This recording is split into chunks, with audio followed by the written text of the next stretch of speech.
WMNH Rip the Knob Off. You're listening to Matt Connarton Unleashed on WMNH 95.3.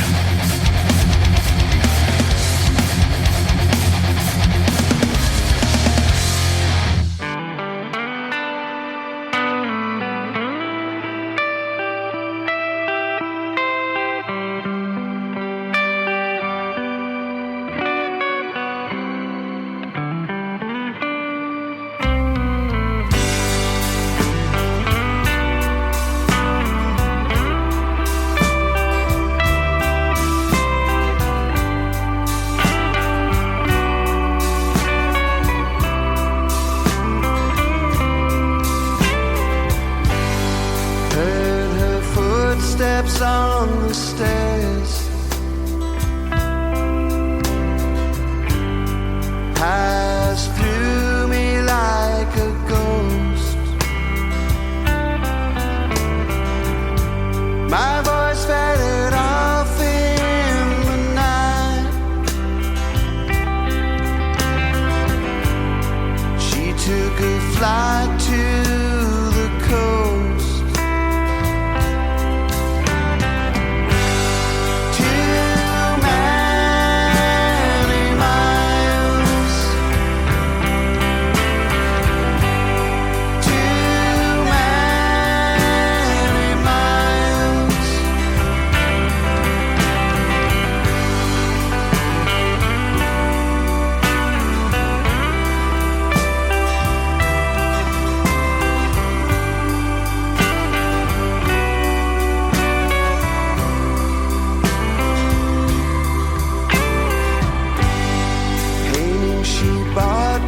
On the wall,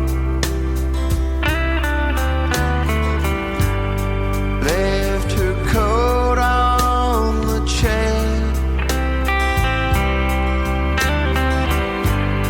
I can't be blamed for everything except my 1,000-yard stare.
That is Bobbo Byrnes. The track is Too Many Miles. It's the title track from the album Too Many Miles.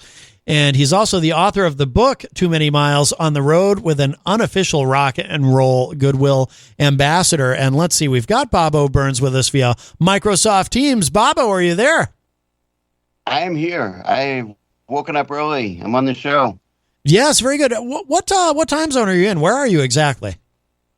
I'm in California. Oh, California. Oh, so you did wake up early for us. We appreciate that. Yeah. I even took a shower. I was like, I don't know if this video. Oh, wait, what? No need to shower, but we do appreciate the effort. That is excellent. Hey, I have to ask you too before we get into anything else, like really important. Just the name Bobbo. Obviously, Bob is usually short for Robert. Is Bobbo also short for Robert, or why are you called Bobbo? I am called Bobbo because when I was born, there were a bunch of Bobbies in my family. Oh. And my grandfather called me Bobbo instead of Bobby. Oh, okay. And so I've been Bobbo since I was like 3 years old. Yeah, no, I like it. And that's cool too. Anyway, like as a musician, having an unusual name like that, that way you're not competing with anybody else for the name. That's great. Nobody's going to confuse me with the Scottish poet Robert Burns. Right, exactly. Bobby Burns' pub on the Cape. Oh, there you go.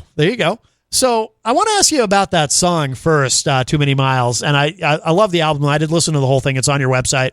Thank you. The song is great. I love your voice.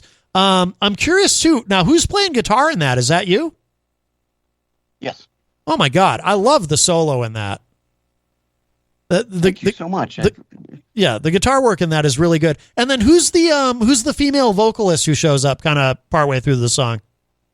That is my wife, Tracy. She also plays bass. Oh, wonderful. Okay. Excellent. No, that's a great track. Of course, the title track from the album, Too Many Miles. And I assume the album is entitled to sort of accompany the book, right? I mean, obviously they have the same title. I assume they kind of go together. Is the album designed in terms of the sequencing of the songs and everything? Is it designed to sort of tell the story, obviously with songs, tell the story of the book? Yes. I talk about certain songs in the book and it all sort of flows together at the same time. Yeah. And I'm really curious about putting this book together because obviously, to go back and, you're looking at more than 20 years of tour journals and emails and social media posts and all of this stuff. And it's funny. It reminds me of a conversation I had with Sean McCarthy, who's a singer-songwriter from this area who recently did a documentary about his career and kind of a similar thing where I just marvel at anyone who can go back and find all this stuff. And I assume, have you always been someone who takes meticulous records of everything and saves everything? Because if you hadn't done that, for example, not everyone bothers to have a tour journal. Maybe everyone should because it's, you want to document that experience. But have you always been, like all your life, have you been someone who keeps track of everything, keeps records of everything? Yes and no. I keep records of certain things. I am terrible with notes on other things, but I remember reading Kerouac when I was going to UMass Lowell, and the next weekend I decided to hitchhike to Burlington, Vermont. Oh wow! And on the ride home, I was like, I need to start writing things because I want to live a sort of life that I can remember. Mm-hmm. So my first tour journal was written in the White River Junction bus station. Okay. Yeah. So, and obviously, were you, as you were doing that, did you, obviously Kerouac inspired you. That's really cool. Did you intend to maybe someday, were you just doing it to do it at the time, or did you think maybe someday this will help you to construct something if you wanted to write a book or do a documentary or whatever it is? Did you have some future purpose in mind even then? I can't say that it was like a grand design, but it was a bit of sky of like, okay, Kerouac traveled around and told all these stories, and from all accounts was a pretty terrible house guest. And I thought I could sort of design a life that did something very similar, but with a guitar. Yeah. And maybe I could be like a better house guest than him. I do know that about Kerouac. Yes. Are you now? So you're in California now, but you're from here originally? Yes. Okay. I'm from Billerica, Massachusetts. Billerica. Yeah. Okay. Very good. Very good. Now, how long have you lived in? Sorry. Go ahead. Playing in Manchester as well. Oh, really? I was just going to say, I remember playing in Manchester with my old band, Gypsy Mechanics. Yeah. Oh, no kidding. I'm playing in, is it Greeley Park there as well? I don't know Greeley Park. Greeley or Veterans Park, something like that. Veterans Park. Yes. Veterans Park. Yep. I remember doing something and I don't remember the name of the radio station at the time, but yeah. Oh, very cool. Excellent. Manch Vegas. I'm aware.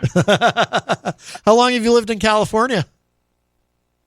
I've lived here for 25 years now. Oh my God. I bet you like the winters better there. You miss a snowy day, but I don't miss driving in snow. I don't blame you. I don't blame you a bit. So what was, the process of then going back through everything to write this book? I mean, how was that? Was that daunting? Was that fun? It was incredibly daunting. Yeah. I had all these different things, snippets in notebooks from before I had computers, and I had, written tour journals and tour diaries on the road, and sometimes I wrote them,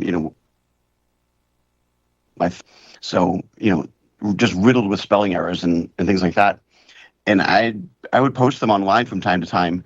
And I had a buddy that, my buddy Boris, I took a whole bunch of them and sent them in a PDF to me one time. And he's like, I think you should keep these. I'm like, oh, thank you. Yeah. And so you just start shifting through and going through all the different things. And when I finally got it in one Word document, it was like over 3,000 pages long. Oh my God. Wow. Yeah. So no, go ahead. It became okay, and I can chop away quite a bit, not, there's fun stories that didn't make the book, but it seemed to not suit the arc of the story that I was trying to tell. How long was the process of going through everything and figuring out what was going to go in the book? Because again, you said, did I hear you correctly? You said it was over 3,000 pages of documentation to go through? It was just shy of 300 pages. Yeah. Jesus, that's wow. I mean, how long did that process take? It took me a year to edit it. Yeah. And I was also working with a couple of editors as well. They were helping me and be like, okay, you're using two different types of quotation marks. I'm like, how am I doing that? I don't even know how to do that. And like, oh, and you're jumping back and forth from present to past tense. I'm like, well, that's what happens when you write something today about yesterday. Right. Right. Was the process, was it more involved than you thought it was going to be? I mean, because I would imagine much more. Yeah.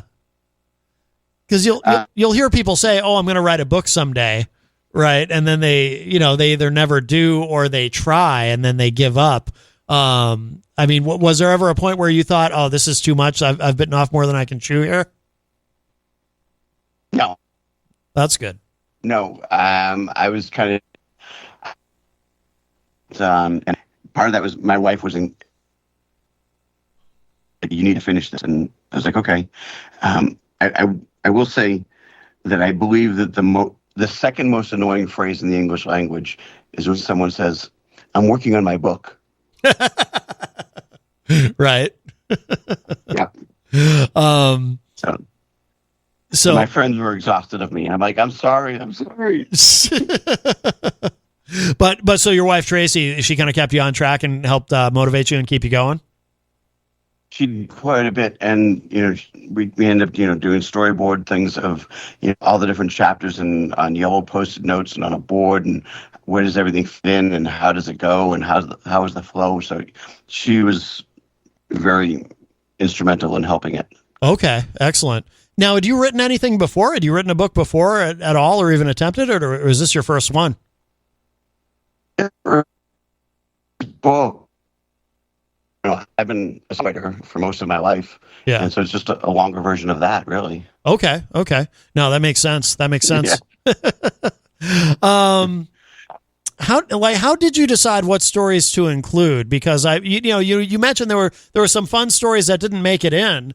I mean, what was that a difficult process making those decisions? I mean, there's a lot in the book. I mean, it's an easy read in the sense that your writing style, it's very easy, very engaging.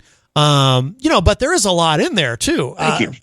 Absolutely. Was it hard making those decisions, or did you ever feel at any point like, oh, that story I left out, maybe I should have put that in, or I mean, what was that process like? Oh yeah. Oh, 100%. I mean, there's a hockey chapter in there that I rewrote like 4 or 5 times, maybe even more. Yeah. And I kept trying to make it shorter, and every attempt to make it shorter made it longer. Really? And and I still cut a bunch out of that. And to say, you're a musician talking about hockey, and I'm like, yeah, but hockey informed how I embrace change and how to move on and how to.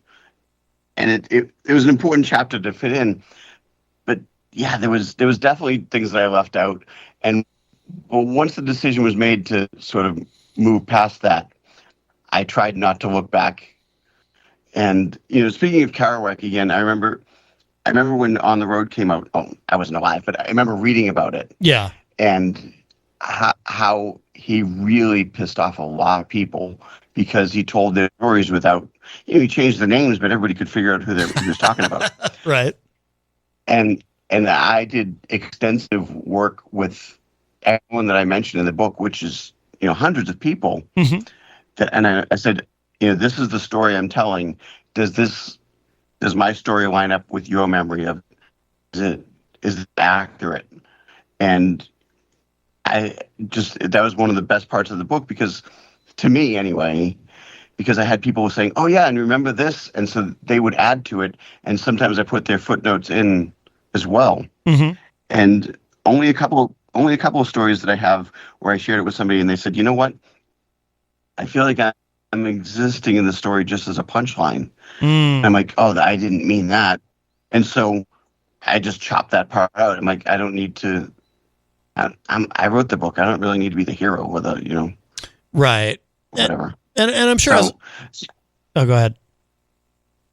Oh, and I had one other person say, I don't see myself in this at all. This doesn't look familiar to me.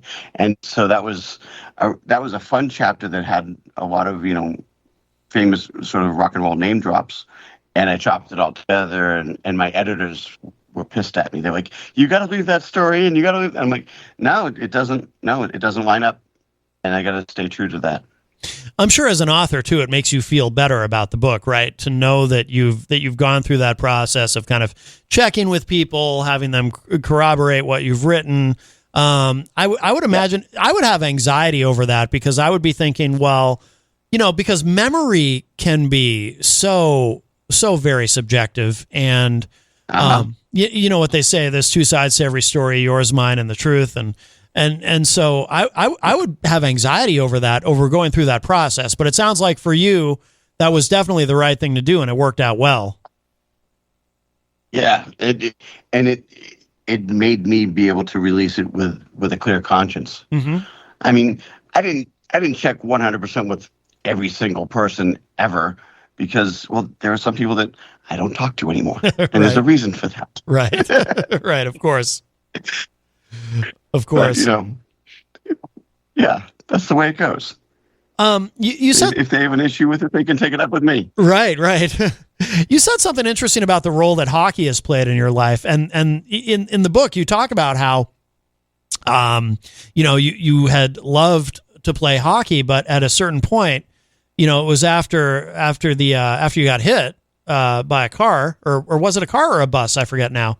It was a bus. It was a bus. How after that, and you're trying to come back from that and get back into what you love to do, and one of the things you love to do is playing hockey, but you had to kind of accept the fact that you just couldn't physically do it at a certain point. And I'm curious about if you can talk a little bit about that, about how that is it that moment specifically that kind of helped you to deal with change, or was it more? Is there something about the game of hockey itself and some of the philosophy of it maybe that helped you? Certainly. It's a strange thing to say that, especially at 54 years old, to say when I was 17, getting cut from my high school hockey team was the best and worst thing that could ever happen to me. Mm-hmm. And so that's something that happened very early on. And what I took from it, at the time, I was a stand-up goalie, and everyone was becoming butterfly-style goalies. And I wouldn't adapt. I was like, no, this is what I am. And getting cut from the team. And then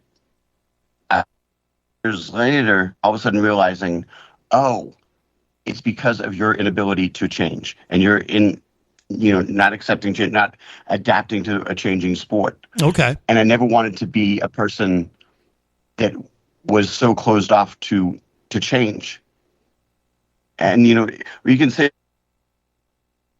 my favorite book is Octavia Butler's Parable of the Sower, which is a heavy read. Okay. But Octavia Butler says God is change. And it's not worshiping change, but essentially saying, the only constant in life is change. Mm-hmm. And you either adapt or you get left behind. Right. And so a few years after, high school, I got back in the net and I kept playing, and I changed how I played, and I was able to find the fun in it again.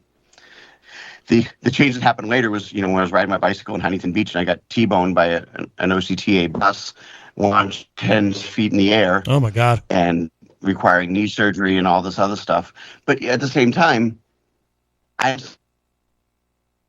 got hit by a bus and away from it. And that doesn't happen either. Right. And so you have to look at these things.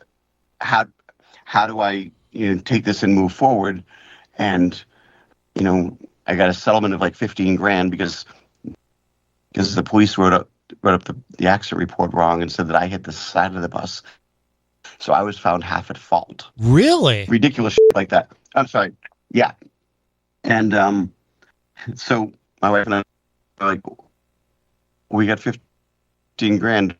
What should we do? And I was like, if my hockey playing career is over because of this, let's build some kind of memory out of it. Right. And so we booked a 3-month-long tour of Europe, and then starting playing over there, and that grew into being signed to a German label and being played on German radio stations, and then doing 15 tours of Europe after that. Oh wow! So that's really interesting. So I mean, here you are, the singer-songwriter. You grew up in Billerica, right? And then you're yep. Next thing you know, so you're having all this success in Europe. That's really interesting.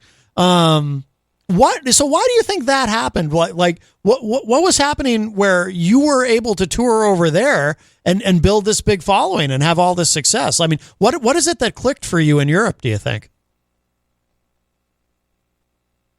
I will say that there's something interesting about Europe, and I will say specifically about Germany that is really refreshing to watch, and it's a huge appreciation for art. And I'm not just saying just music, but really all art. And you can go to Germany, and like in Berlin, there's the Berlin Wall exhibit, and there's an art exhibit there that grows wheat and barley. Mm-hmm. And the art exhibit says, "Where food grows, hope grows." Mm. And if you take that a field of barley and put it somewhere else and say this is an art exhibit, people no, that's just a field of barley. But in Germany, they're like, no, this is art. And there's an embracement of like, if somebody says something is art and they're doing a deliberate thing. I went there and I'm like, here's my songs. I'm this American guy, and I went there with a very, to say, open heart. Is probably the best way I can explain it. I didn't go there to be like, I'm an American, I'm going to tell you how everything is. I went there to learn. Right. And, and them realizing I was there to not just preach to them, but from them, opened up all kinds of houses and stories. And that's really what the book, is about is, the guitar opened the door, but my openness and listening is what made me stay welcome. That makes sense. Is that why because I know you like to call yourself an unofficial rock and roll goodwill ambassador. Is that where that comes from? That actually came a word from a interview I was doing in 2016, where a radio there asked me if I considered myself a goodwill ambassador going to Germany. Oh, okay. And I was like, well, I hadn't until you said that, but yeah, I sort of, and after that, I had it said to me a number of times with people saying, you're a great goodwill ambassador for the United States. And I was like, that's heavy. It's a heavy title to have put on you. Right. So that's why I made it the unofficial. Can you tell us too about, the chapter, and by the way, this is one of the chapters that you recommended, that I pay special attention to, Massachusetts. And we also have the song. I have the song too, because at the end of our conversation, I'm going to play that song, but I wanted to ask you about this because it's kind of I feel like it's the emotional centerpiece. Tell That's accurate. Tell us about the chapter of Massachusetts. Okay. Been writing songs my whole life. I've written hundreds of songs. And one day I was just in the kitchen with Tracy, and I started strumming and singing "Tie Your Troubles Across My Shoulders and Wrap Your Arms Around This Old Heart of Mine." And as I sang it, she turned to me and said, "What's that?" And I'm like, "I think it's a new song. Is it any good?" And she says, "Well, it's a good start." And like anybody else who creates anything, somebody encouraging what you're doing is often the best thing that you can be given. Is like, okay, I have a seed here. Let's see where it goes. Mm-hmm. And went in the other room, and as I was starting to sing and strum, we'd been living in California for a bit, and my memories went back to driving across Iowa with my best friend Jeff, where we were cranking Boston's More Than a Feeling, and just laughing and laughing and laughing, and then getting on the plane after the wedding we went to, and he's still drunk, and I can't swear on this radio station, correct? Correct. Okay. Well, he's mispronouncing Massachusetts, where the last part of Massachusetts sounds like Dookie. Okay. Okay. So that's how he's pronouncing Massachusetts. Gotcha. We're going home to Massachusetts. Yeah. Right. And we're just laughing hysterically. And 2 weeks later, my buddy Jeff passed away in a freak accident where he fell down a flight of stairs in the middle of the night. He was walking into a bathroom and actually opened up the basement stairs. And yeah. And probably the impetus to Tracy and I moving across country, because I was sort of spinning after that. Mm-hmm. And, we get out here and, I'm sort of thinking about Jeff and thinking about this and thinking about, times in college and thinking about Tracy and I growing up and, all the records that we left behind when we left Massachusetts and how we traded them all in for a new dream. And that sort of reminded me of like the Bob Dylan song, "It's All Over Now, Baby Blue," and about ditching everything that you leave for, a future. And the song existed for quite a while in that form. And then in 2016, I was home visiting my parents because my dad was at the end of his fight with Lewy body dementia. Okay. And as we were sitting at the kitchen table with him, one day he turns and looks at me, and he would only have a couple of lucid moments a day. And in the moment, he turned to me and said, 2 things I'll always be proud of. 1, becoming your father, and 2, you becoming a successful writer and musician. Wow. And then he drifted off. And those are the last words my dad said to me. Oh my God. Wow. And so, shortly after that, he wasn't getting out of bed, and we knew that he was near the end. And my mom said, why don't you go play guitar for your dad? And so I went in the bedroom and I had my guitar and I didn't know what to play. And my mom whispered, play Massachusetts. And so I started playing Massachusetts. And when I got to the chorus, my mother started singing my words to my dad of tie your troubles across my shoulders and wrap your arms around this old heart of mine. And it was one of those moments of, it's hard for me to even say it, just even tell the story right now without getting emotional. Yeah. My mother took my words and my art and used them to sing to my dad. And I have one life. That just happened. Yeah. There's nothing. Yeah. I've won. Yeah. No, that's heavy. I also, and like I said, we're going to, at the end of our conversation, we're going to play that song, but Sure. Thank you. Absolutely. No, it's beautiful. I also want to ask you though, too, about the chapter, Are All These Stories True? And this one, this is not the story behind this isn't that old. Actually, just a couple of years ago, October 3rd, 2024, you were in Belgium during the last show of a difficult European tour, and you were exhausted. And can you tell us about this? Tell us about this chapter. This is really interesting. Well, I decided that year that I wasn't going to rent a car and I was going to use public transportation to get everywhere. Yeah. And it nearly destroyed me because usually trains and everything move very well throughout Europe, but there had been a lot of repairs need to be done and there was flooding. And so I got stuck and I got stranded in a handful of train stations. And, one of them had been the Liège, Belgium train station where they just made an announcement saying, we're running behind, so we're letting everybody off here. And I was trying to get to Brussels. And so I was just stuck in a train station for a couple hours waiting for another train. It was just weird things like that happened. And by the time I got to this little bar in Mechelen, Belgium, a place that I played a whole bunch of times, I was just out of energy. I was out of gas. Yeah. And then all of a sudden, some people show up that are fans of mine that are coming. It's a 275-year-old bar on a canal in Mechelen, Belgium. And to explain that even more clearly, taxi drivers in Mechelen don't know how to get there. Wow. Huh. I give the taxi drivers in the city I direct them how to get there. Wow. And they're like, "Are you sure? This was a bike path." And I'm like, "It's fine. Drive down the bike path." Wow. It's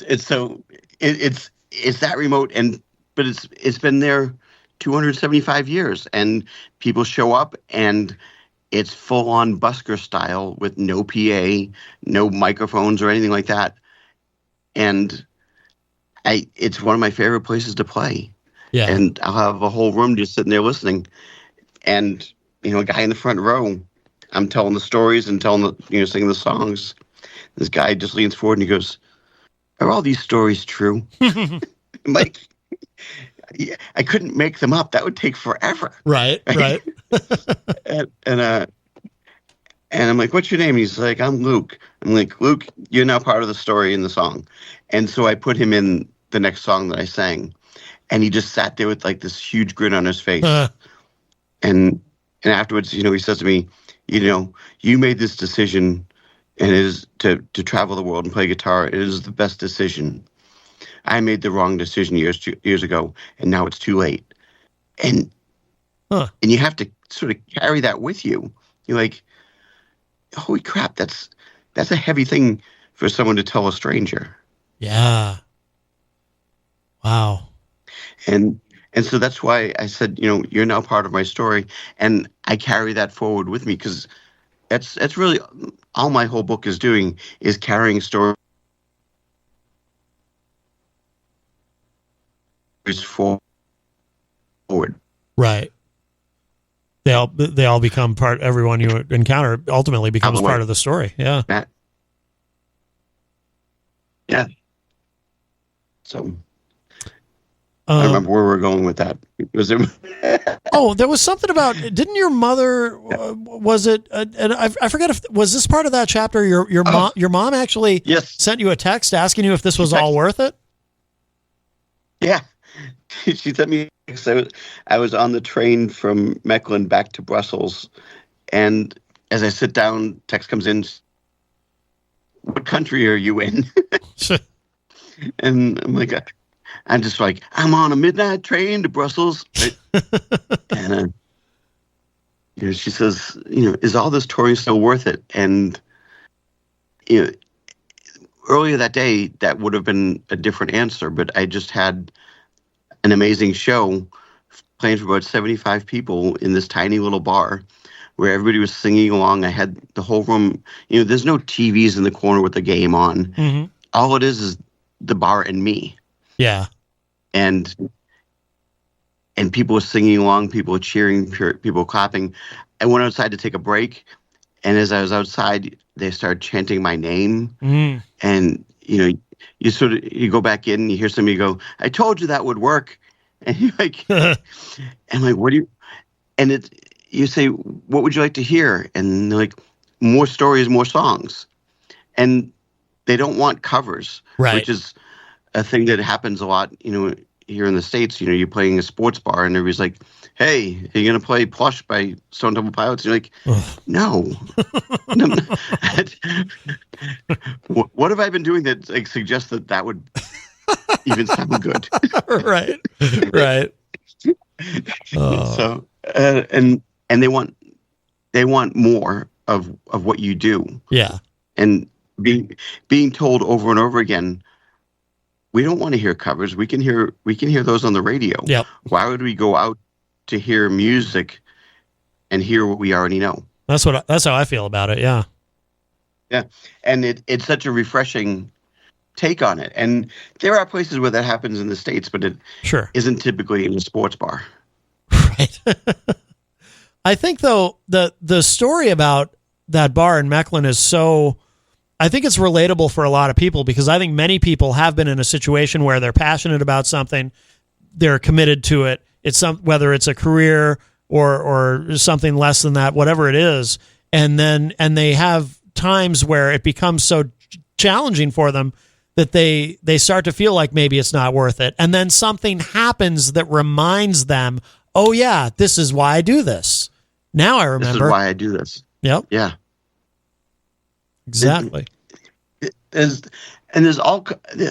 things like that happen all over the place. And my wife gives me a hard time because we're kind of at the point where we don't really go anywhere without bumping into somebody I know. Yeah. To a hysterical level. Like we landed in Dublin, and we're walking to try to get some lunch.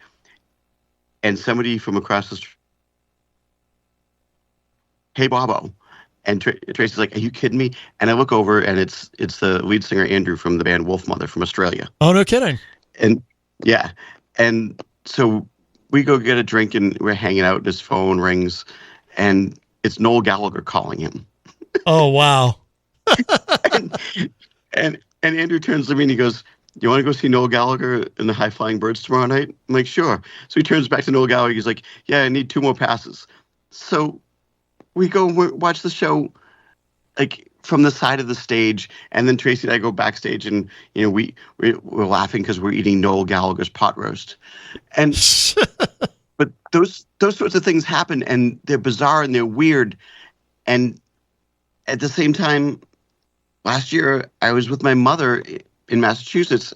And I was like, I've never been to Nova Scotia. And so we just drove to Nova Scotia. Yeah.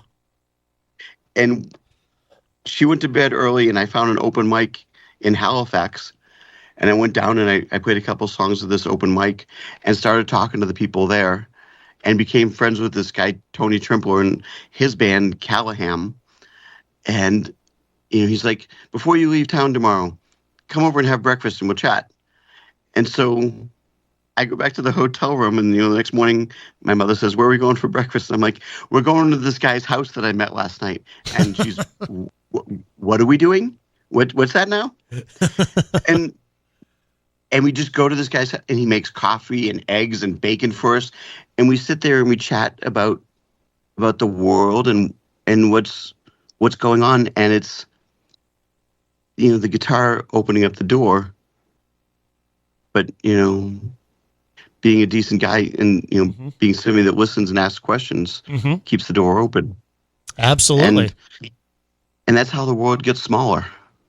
Yeah, that's a really good way of putting it. Absolutely.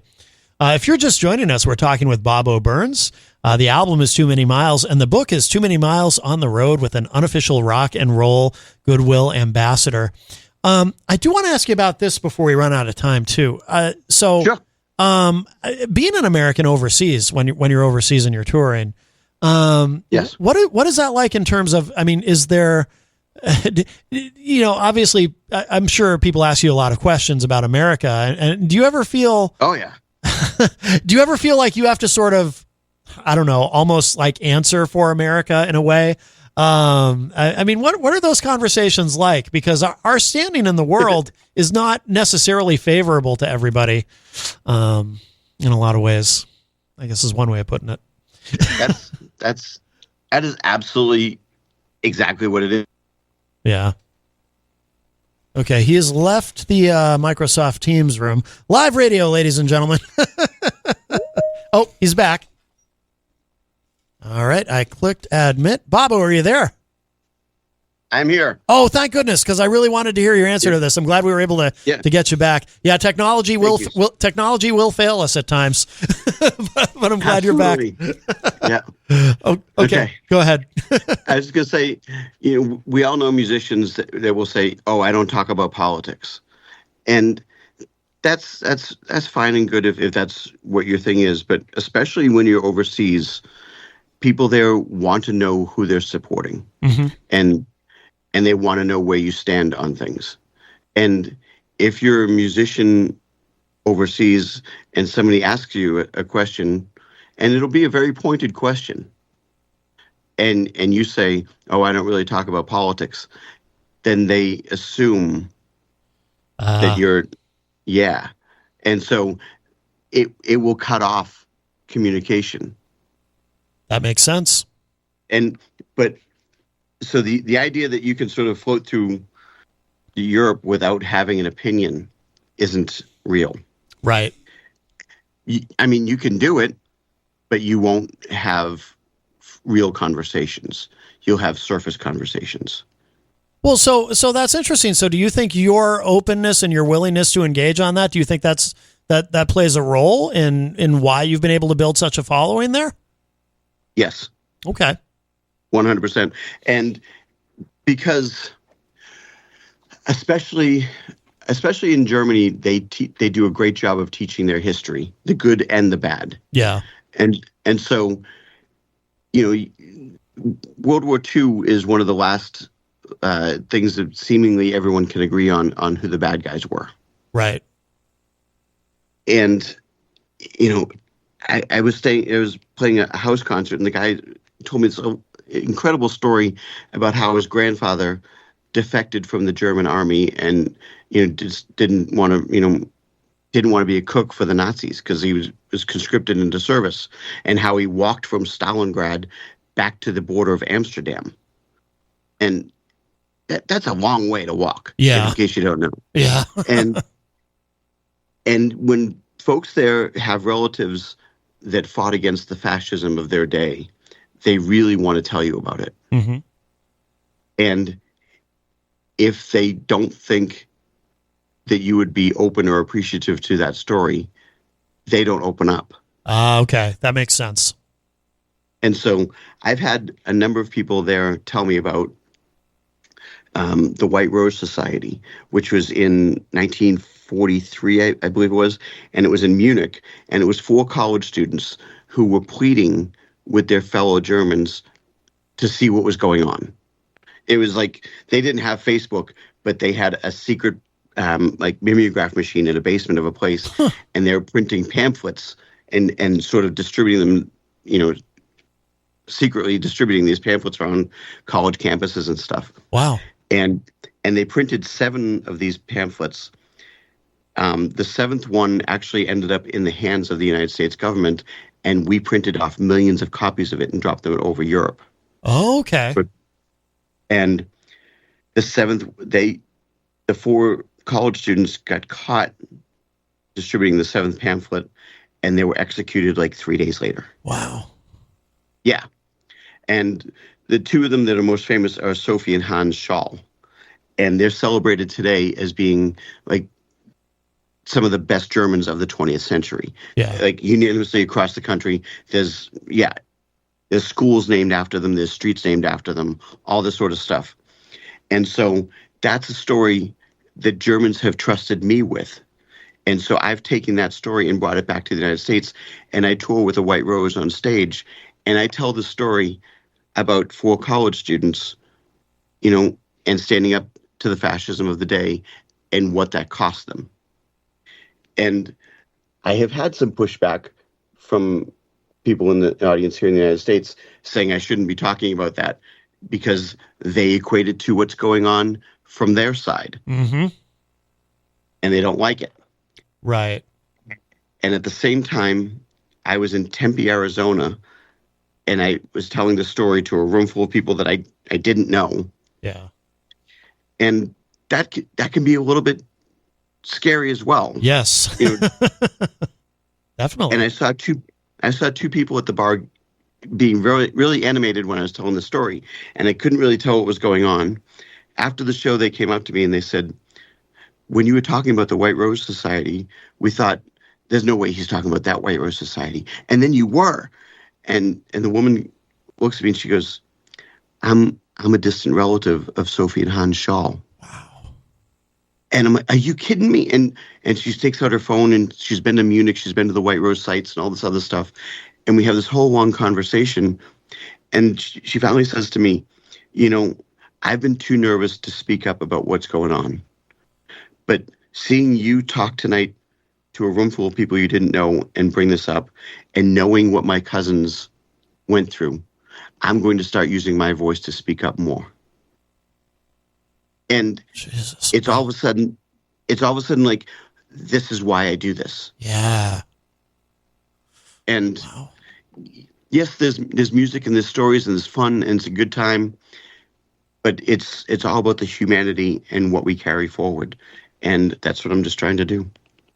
It's all about the humanity and what we carry forward. Absolutely. I love that. Jeez, I've got that story. I've got chills right now. Wow. Oh, well, Bobbo Byrnes, the time runs short, my friend. I'm really glad. I'm glad we had you on today, though. This has been amazing. Thank you so much for having me. Absolutely. Absolutely. And I recommend the book, Too Many Miles on the Road with an Unofficial Rock and Roll Goodwill Ambassador by Bobbo Byrnes. And the album is great as well that goes with it, also called Too Many Miles. Where should people go? And we are going to hit that track, Massachusetts, in just a moment. But where should people go, Bobbo, to keep up with everything that you're doing? Where would you like people to know online that they can go to? Well, I am the only Bobbo Byrnes in the world. So if you have a Google machine, you could just put on Bobbo Byrnes, and it'll take you there. Absolutely. Absolutely. All right. We will let you go, my friend. We're going to hit this track, Massachusetts. And that's a perfect way to end the segment, I think. And but thank you. Matt, thank you so much. And I've really enjoyed this. I appreciate it so much. Absolutely. Thank you. And we will do this again in the future, I'm sure. All right. Take care. Wonderful. All right. Take care, Matt. Bye-bye.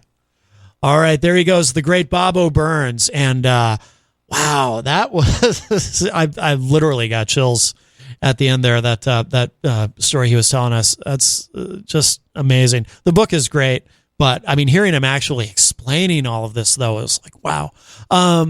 So we're going to close out the segment with this track. This is another great song from the album Too Many Miles, and then we'll kind of come back and wrap up really quickly. But here it is. The song is called Massachusetts, and this is Bobbo Byrnes.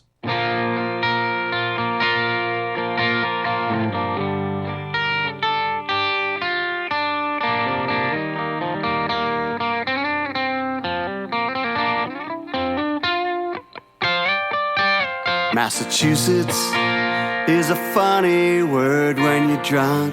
Well, I was in some kind of a funk. Made me wanna see you again. I dialed you 3 times before it went through. I didn't know what I would ask you. Just trying to remember the song. Oh, but you knew it all along.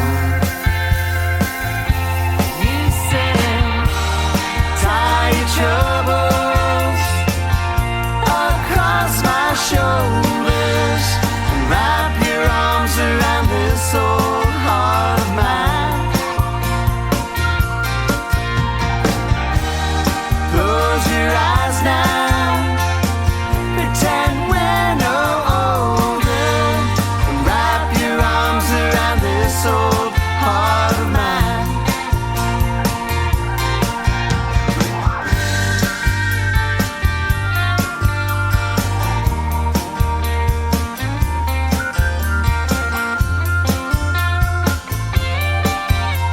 You sold all of your LPs, a down payment for an SUV, but it's all over now, baby blue.